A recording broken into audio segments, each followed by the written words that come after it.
Alright, I'm going to let this video play here, and then we'll stop and back up when I'm ready to talk about production design elements.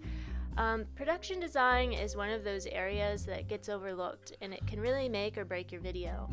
It's also something that you can do on the cheap with things you already own, or you can borrow stuff from your friends and family, or you can go to thrift stores or yard sales and pick up stuff for cheap. Alright, I'm going to go on and back up here. And we'll talk about this.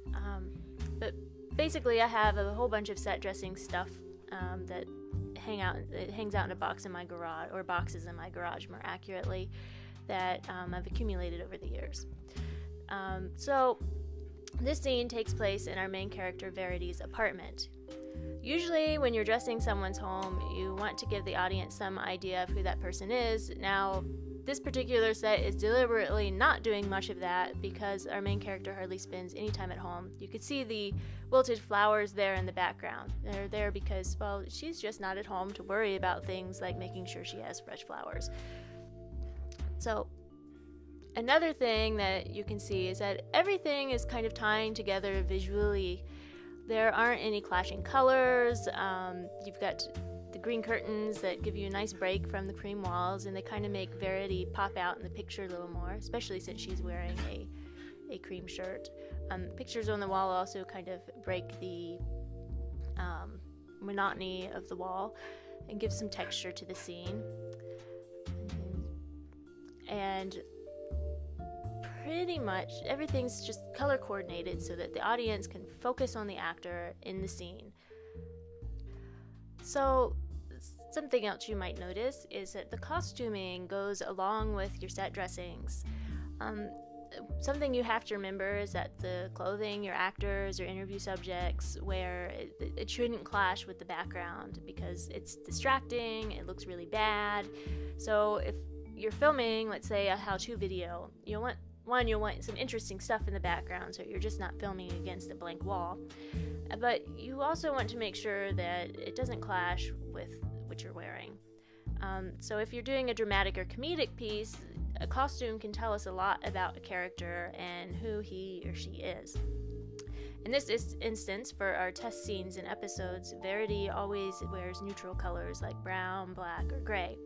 She's always dressed very businesslike. She's the kind of character you would never see in a pair of jeans, and this tells us something about her personality, and that's that she's pretty tightly wound and very serious and businesslike at all times. For all of my Verity costumes, I think pretty much all of the pieces are thrift store finds, clearance rack finds, some stuff that's been hanging out in the back of my closet. Alright, moving on to another character in this scene, who is Dr. Paddock. Let's pull him up here. Let me move that down there.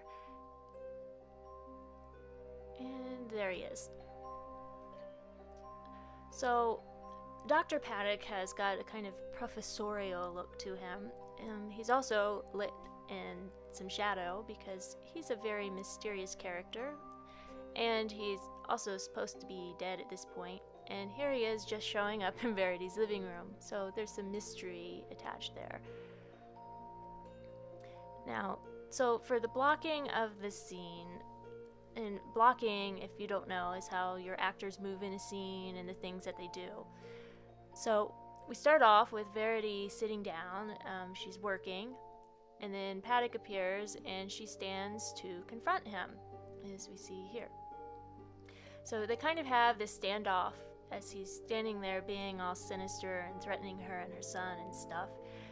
And if you notice, for most of this conversation, Verity's standing in the light while Paddock is kind of in shadow. And then at one very crucial moment in the scene, Verity moves forward and she steps into the shadows with Paddock. Where's it here? There it is. So this is very symbolic because she's signifying that she's quite willing to go further down this dark path to figure out how he's even here, just mysteriously showing up in her apartment. And she's also out for revenge, as you'll find out. she'll basically do anything to find this guy and make sure he is either really dead or she'll kill him again if she has to. The blocking in this scene also kind of suggests some kind of sexual tension between these two characters, which it's deliberate because they do have a bit of a shared past. There's a reason she's out for revenge. Basically, all of these elements come together: the production design, the costuming, how you block your actors, and the things you have them do, and the way you have them move, and from shadows into light and into light again. It's all kind of combines. It all combines together to create a mood and a feel to the piece, and you can really do a lot of things with these things to help tell the story that you want to tell in your video.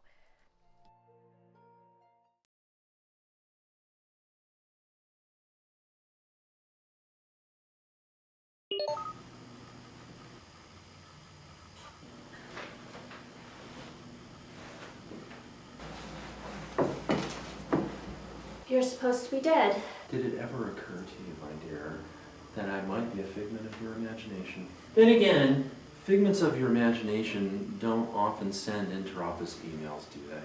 Fisher's dead because of you. I hardly think so. You took a calculated risk, knowing the precautions. So in effect, you killed Agent Fisher, and we both know that you have no qualms about killing anyone. What do you want from me? You know what I want. You can't have my son. I'll get him. Over my dead body. It would be a pleasure. I believe this is for you.